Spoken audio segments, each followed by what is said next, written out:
और सीधे हम नीतीश का सबसे पहले रुख करते हैं। इस वक्त वाराणसी में मौजूद हैं नीतीश। आज एएसआई अपनी सर्वे रिपोर्ट ज्ञानव्यापी पर सौंपेगी, तो वहीं दूसरी सबसे बड़ी खबर सबकी निगाहें हैं मथुरा को लेकर के, जहां शाही ईदगाह मामले को लेकर के सर्वे टीम का गठन होगा, टीम तय कर दिए जाएंगे।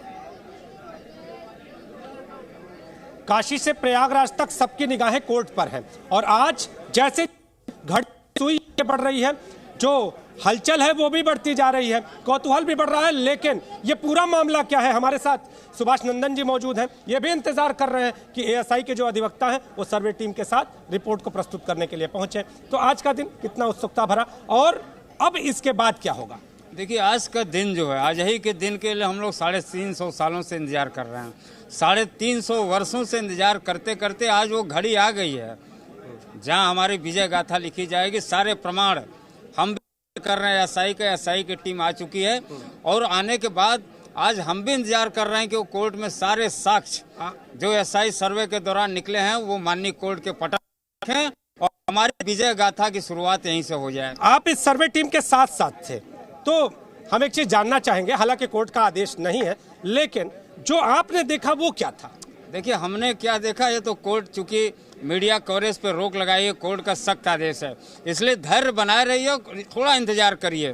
सारे साक्ष्य जब सारे प्रमाण जो है सर्वे रिपोर्ट जब कोर्ट में दाखिल होगा तो मीडिया पब्लिक डोमेन जा रहा है अब शुरू होगी, ये लड़ाई अब शुरू होगी। तो कैसे होगी? अब तक क्या हो रहा था? सर्वे हो रहा था, आप लोगों की सुनवाई हो रही थी, हो क्या रहा? लड़ाई अब शुरू नहीं होगी, लड़ाई अब समाप्त होने जाएगी।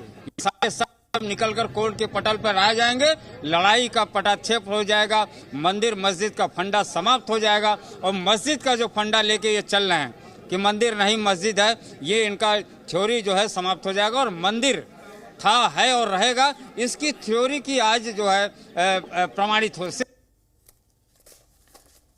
बिल्कुल साफ तौर पर तो नीतीश देखिए लगातार हम देख रहे हैं और हिंदू पक्ष से सोहनलाल जी, सोहनलाल जी आप कितने उत्सुकता? बिल्कुल यह वास्तव में दो सभ्यता और संस्कृति संघर्ष है। आखिर क्या कर, पूरे देश के मंदिर और मूर्तियों में प्राण तत्व होता है, देवत्व होता है। आखिर क्या कारण हमारे मंदिरों को बार बार तोड़ा जाता है, फिर निर्माण करते हैं, फिर निर्माण करते हैं। और आज सर्वे का रिपोर्ट दाखिल होने जा रहा है। सर्वे का रिपोर्ट यह साबित कर देगा कि मंदिर जो हिंदू समाज की गरिमा ही बहाल होने जा रही है। आप लंबे समय से लड़ाई लड़ रहे हैं और उस वक्त भी हम लोग आपको कवर कर रहे थे कि जब आप इस कोर्ट कमीशन का आदेश हुआ, फिर उसके बाद एएसआई सर्वे का आदेश हुआ, तो अब मन में कितनी उत्सुकता? घड़ी की सुई लगातार आगे बढ़ रही है। बिल्कुल बहुत ही ज्यादा उत्सुकता है। हम 40 सालों संघर्ष कर रहे हैं और आने वाला पल ज्ञानवापी का साक्षात हमें दिव्य दर्शन होने जा रहा है। हम नंदी के उसके आंखों से झरझर बहते। सोहनलाल जी,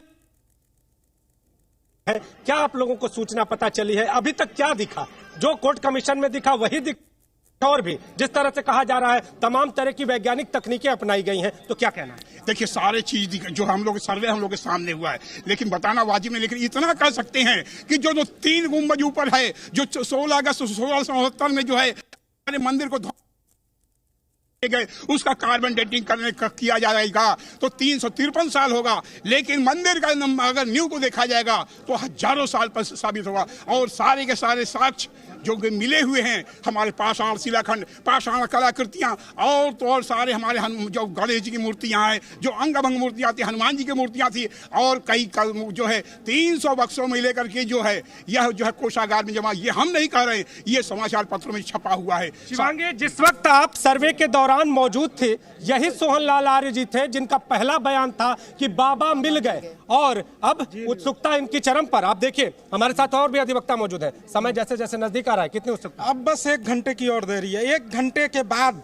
ये जो संघर्ष 350 सालों से चला आ रहा है, इस संघर्ष का पटाक्षेप हो जाएगा। जैसे ही माननीय इंतजार है कि जो संघर्ष है वो इस सर्वे रिपोर्ट के बाद कहीं न कहीं के वकील सुभाष नंदन चतुर्वेदी या फिर सोहनलाल खुद हमने देखा कि इंतजार कर रहे हैं। स्टे भी लगा था, उसके बाद एएसआई सर्वे भी शुरू हुआ। हालांकि विवेक का भी रुख कर लेते हैं। विवेक, आज निगाहें वहां भी होंगी?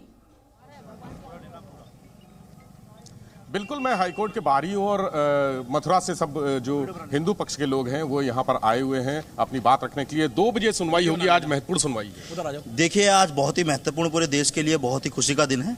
जो हमारे श्री कृष्ण लला अपने मूल स्थान पर बहुत जल्द पहुँचने वाले हैं। जिस प्रकार से न्यायालय ने हमको न्याय दिया है, जो पहली सीढ़ी हम लोग आज पार करने जा रहे हैं कि सर्वे में कौन कौन जाएगा, कौन कौन निश्चित होगा, और जो कलंकित ढांचा वहाँ से हटकर हमारे मूल स्थान श्री कृष्ण वहाँ पर विराजमान होंगे। आपको क्या लगता है कितने सदस्यीय कोर्ट कमिश्नर हो सकता है? देखिए, ये तो कोर्ट का विषय है, लेकिन हम लोगों के लिए यही बहुत बड़ी खुशी है कि हम जिस देश में हमारे श्री कृष्ण भगवान देश में ही नहीं विदेशों में भी पूजे जाते हैं, ये पूरे अंतर्राष्ट्रीय एक बहुत बड़ी खुशी का दिवस है। और हमारे वहाँ पर जो पत्थर जो ओम नमो भगवते करके वापस कर दिए गए हैं, उसका अगर सर्वे होगा तो साफ साफ पता लग जाएगा कि वो हमारा मूल स्थान है या वहाँ पर वो ढांचा अवैध बनाया गया है। तो आप चूंकि हिंदू पक्षकार हैं, तो आपने क्या क्या दावे किए हैं कि जो शाही ईदगाह है वो वास्तव में मंदिर था?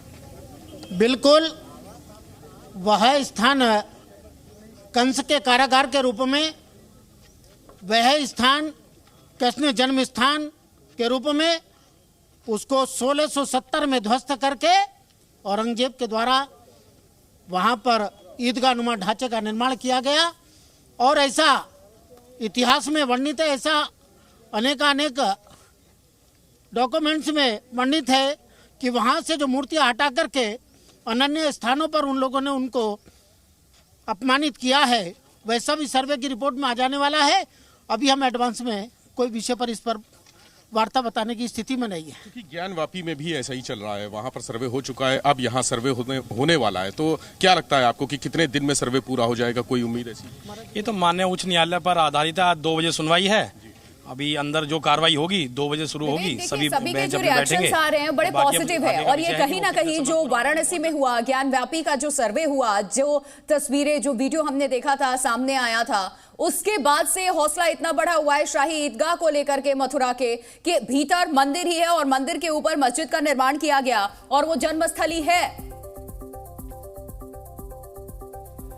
बिल्कुल, जिस तरह से वहाँ पर जो ज्ञानव्यापी मस्जिद है वहाँ पर चीज़ें सामने आई हैं, उसी तरह से कहा जा रहा है कि जो मथुरा में है श्री कृष्ण जन्म स्थान, जहाँ पर जिसको तोड़ के बनाया गया था मस्जिद, उसमें भी बता रहे हैं कि वहाँ तमाम ऐसी चीज़ें मिली हैं जो हिंदू धर्म से संबंधित हैं। बहुत सी चीजें हैं। कौन सी ऐसी चीजें हैं? ओम नमो भगवते वासुदेवाय, जो आज भी शिला पत्थर है वो वापस कर दिए गए हैं, वहां पर हैं, और पूजा हम निरंतर काल से करते आ रहे हैं। और बहुत से ऐसे ही हिंदू हमारे प्रतीक चिन्ह हैं जो वहां पर जब सर्वे होगा सब निकल के वापस बाहर आएगा। वहां पे दीवारों पर लिखा हुआ है, कमल का फूल बना हुआ है, इस तरह के निशान वहाँ पर। देखिए, वो तो साफ साफ पता लगने वाली चीज़ है जब वहाँ पर, क्योंकि सर्वे से समस्या किसी को नहीं होनी चाहिए, चाहे हिंदू पक्ष हो चाहे मुसलमान पक्ष हो, वो निश्चित होना है कि वहाँ पर जिसका स्थान होगा वो स्थान उसको दिया जाए। घबराहट जिसको हो रही है, आप साफ साफ देख सकते हैं, जो सुप्रीम कोर्ट में पहुंच चुके हैं उनको पता लग चुका है कि बहुत जल्द अब उनका ये कलंकित ढांचा हटकर हमारा मूल स्थान बनने वाला है। कैविएट भी दाखिल की गई है? जी, वो कैविएट अभी परसों सुप्रीम कोर्ट में जो दाखिल की गई थी मुसलमान पक्ष से, वो खारिज कर दी गई है और कोर्ट ने बोला है दोबारा से निचले स्तर से आप आइए। नीतीश कर लेते हैं। नीतीश, देखिए, आज एएसआई का जो सर्वे रिपोर्ट है वो तो सबमिट होना ही होना है, वो सामने आ ही जाएगा। लेकिन इसी केस से जुड़ा एक और मामला हमें जो जानकारी सामने मिल रही है कि जो कोर्ट कमिश्नर, आपको याद होगा, विशाल सिंह, उन्होंने अब कहा है कि उनकी जान को खतरा है और सुरक्षा की मांग कर दी है। निश्चित तौर पे 8 दिसंबर की बात करें तो विशाल सिंह की जो सुरक्षा है वो हटा ली गई है। उन्होंने मुख्यमंत्री को पत्र लिखा है और ये कहा है कि जो कोर्ट कमिश्नर हैं, उसके जब इन्होंने कोर्ट कमीशन की रिपोर्ट सौंपी थी उसके बाद इनको जान का खतरा था। हालांकि अब उन्होंने सुरक्षा की मांग की है मुख्यमंत्री को पत्र लिखकर। लेकिन आपको बता दूं कि विशाल सिंह के अलावा जो भी अधिवक्ता हिंदू पक्ष से जुड़े हुए थे या फिर उनके जो वादीगण हैं, उनकी भी सुरक्षा हटाई गई है, उन्हें भी आपत्ति है। अब देखना यह होगा कि जो यहाँ का प्रशासनिक अमला है इस पत्र के बाद किस तरह से संज्ञान में लेता है इस पूरे वाक्य को, और उन्हें सुरक्षा मुहैया कराई जाती है कि नहीं। नीतीश, आप कोर्ट परिसर में ही मौजूद हैं, हिंदू पक्ष के अगर और वकील आपके साथ हो, अगर आप उनसे बातचीत कर पाए, जानना चाहेंगे, क्योंकि अगर मुस्लिम पक्ष फिर से अपनी बात रखता है तो ये जवाब में क्या कहेंगे?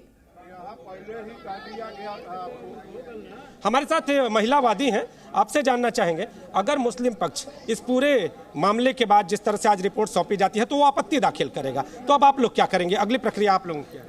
देखिए, आपत्ति देखेंगे किस कारण वो दाखिल करेंगे, उसके लिए फिर आगे का देखेंगे हम लोग भी। अधिवक्ताओं से जान लेते हैं, आप लोग अगर मुस्लिम पक्ष इस रिपोर्ट के सबमिट होने के बाद अगर आपत्ति दाखिल करता है तो अगली आपकी रणनीति क्या होगी, क्या करेंगे? रणनीति यही है कि साक्ष्य अपरंपार है, साक्ष्यों का अंबार है, कोई इसे मिटा नहीं सकता। 40 सालों का संघर्ष, इस बार बाबा भोलेनाथ को न्याय मिलेगा। इस पर टिकी हुई है।